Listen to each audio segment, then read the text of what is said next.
So, does HIIT training really burn as much body fat as we're all led to believe? Now, for those who don't know what HIIT training is, it stands for high intense interval training, and it can be done from anywhere from 20 minutes to 8 minutes. It can range from intervals from 30 seconds on, 30 seconds off, 20 seconds on, 10 seconds off, depending on how long you're doing the session for. And this usually involves explosive movements like jumping. It can be sprinting, it can be rowing, sprinting, it can be burpees, it can be whatever.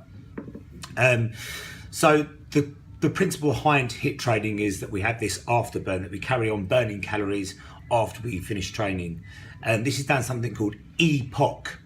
So excess post-exercise oxygen consumption, which means your body is still burning energy effectively after your training.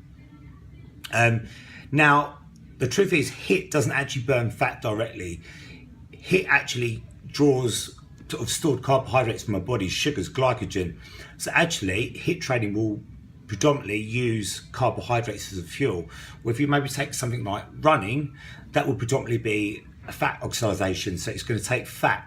It's going to use fat as an energy source, because HIIT is a lot more demanding than maybe a gentle run. So it's going to demand more energy from the body. I'm going to flip you around to do a diagram and explain how this calorie equation can work. See from the diagram, we've got your HIIT training, your high intense interval training, and we've got your low intense steady state. So we're going to take the example we've done at the start: 30 seconds work, 30 seconds rest for 20 minutes.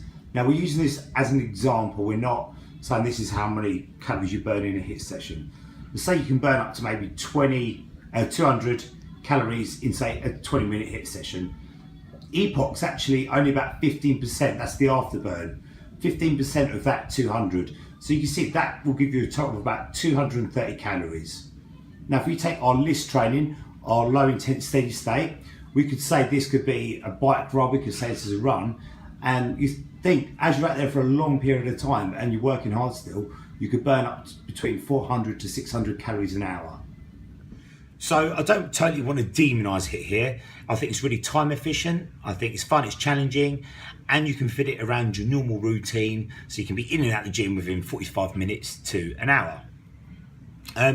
If you're new to training and you're really unconditioned, HIIT is probably not the best option, because you're going to possibly crash and burn within the first 3 intervals, not be able to finish the session, and it doesn't become very efficient because you're not exercising that volume. So maybe picking an exercise that's a little bit more low intense would be a good way to start, and then progress up to HIIT if you want to. If you're overweight, HIIT, again, maybe not the best option to start with. If you've got a lot of jump squats in there, you've got a lot of high knees, this is a lot of stress on your joints, your knees and your hips and stuff. You're better off picking something that's a little bit more low impact, something like walking, cross trainer, swimming to start with until you lose the weight, and then maybe progress up to HIIT also, because it'd be less stress on your joints. Now, HIIT is not a miracle worker. We can't eat whatever we want and then just blast out some HIIT and that's it. You can do too much HIIT as well, because you've got to remember, when you do HIIT training, it's a lot of stress under the body. It's a very stressful workout for those who've ever done some of these workouts. It can be very hard on your body. So you can run your central nervous system into the ground and get ill or overtrain and crash and burn as such. So if you're new to HIIT, maybe start with just a few sessions a week, 1 or 2, build yourself up, but no more to 3 or 4, even if you're already conditioned.